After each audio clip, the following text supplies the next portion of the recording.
네, 안녕하세요. 제가 이제 원어로 성경을 읽는 게 정말 중요하다는 생각이 많이 들고, 또 마침 지금 이제 원어를 다 배운 건 아니고 지금 배워가고 있는 중이에요. 근데 배우면서 느끼는 게 언어라는 게 자꾸 이제 안 쓰다 보면 잃어버리게 되고, 그러다 보니까 계속 쓰는 게 제일 중요하다라는 생각이 들고, 그래서 저도 이제 원어로 성경을 보게 되면서 이제 배운 것도 잃어버리지 않고 또 성경 구절을 원어로 이제 번역을 해보면서 성경의 정확한 그런 의미들을 더 알 수 있지 않을까 해요. 사실 제가 원어로 된 성경을, 헬라어로 된 성경을 이렇게 해석하기에는 아직은 좀 무리가 있습니다. 근데 이제 배우는 것들 중심으로 해서, 그리고 앞으로 더 저도 이제 연구를 해보기를 이제 도전하는 그런 마음으로 조금씩 진행을 해보려고 합니다. 네, 말씀을 사랑하시고 말씀을 가까이 하시려는 분들 좋으실 것 같고 도움이 되었으면 좋겠습니다. 성경에서 가장 중요한 말씀 중에 하나인데요. 사도행전 16장 31절 주 예수를 믿으라 그리하면 너와 내 집이 구원을 얻으리라.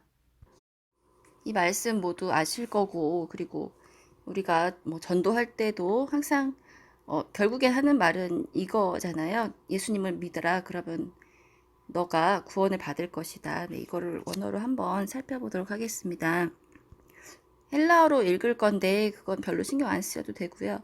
그 의미가 좀 중요할 것 같고, 헬라어를 아시는 분들은 뭐 이거를 독해해 보시면 좋겠죠. 네, 호이데 에이판 피스테오산 에피톤 큐리온 예순 카이 소데세 수 카이오 오이코스 수. 네, 저도 사실 지금 헬라어 잘 몰라요. 근데 이제 해보는 거고요. 네, 호이데 에이판. 네. 그런데 대답했습니다.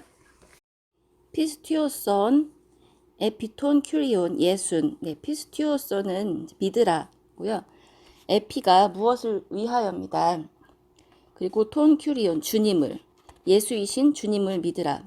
근데 이게 에피라는 거를 찾아보니까 전치사인데 이 뒤에 목적격이 나올 때는 무엇을 위하여입니다. 그러니까 직역을 해보면은 예수이신 주님을 위하여 믿으라 이거겠죠. 그리고 카이 소데테 소데세. 네, 소데세인데요.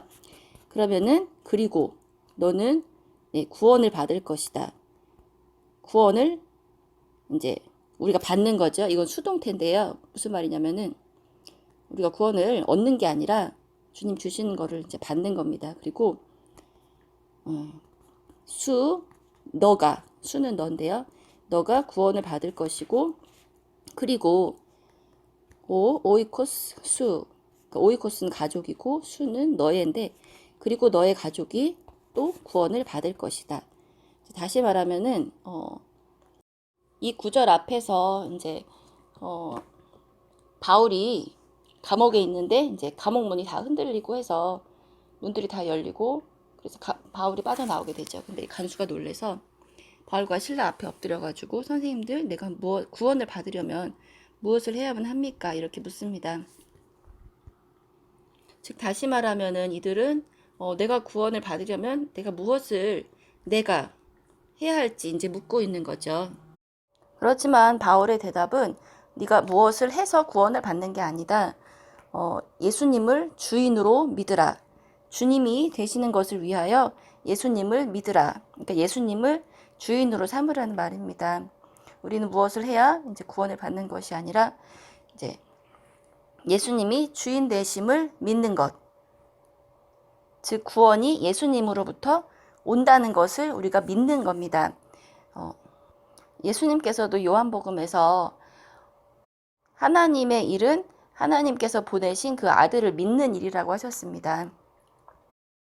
저는 이 믿음이란 것에 대해서 다시 생각해 보게 되었는데, 이제 믿음을 우리가 어떤 행동을 취하거나 우리가 해야 할 어떤 조건으로 여기는 것이 아니라 우리는 그냥 예수님을 나의 삶의 주인으로 모시고 인정하고 따르는 게 그 믿음이라는 것입니다.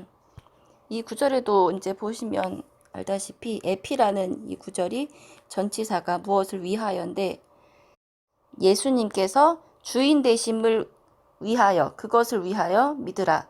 저는 이렇게 해석을 해보면 좋을 것 같고요. 그리고 또 중요한 것이 그러면 네가 구원을 받고 그 다음에 너의 집이 구원을 받을 것이다. 너의 가족 구성원들이 구원을 받을 것이다인데 여기 이제 보통 성경에 너와 내 집이 이제 한꺼번에 구원을 받는 거라고 나왔는데 사실은 이게 나눠져 있어요. 네가 먼저 예수님을 주인으로 믿으면은 구원을 받고 그리고 나서 너가 가족들에게 이제 복음을 전하면은 가족들이 구원을 받는 것입니다. 네, 마지막으로 이제 두 가지 정리해 보겠는데요. 구원은 주님께서 지금 나에게 주시고 있는 것을 내가 받는다는 것, 내가 무엇을 해야만 얻는 게 아니고요. 그리고 예수님을 믿는다는 것은 예수님께서 나의 주인이시고 구원이 예수님으로부터만 올 수 있다는 것을 내가 받아들이고 믿는 것.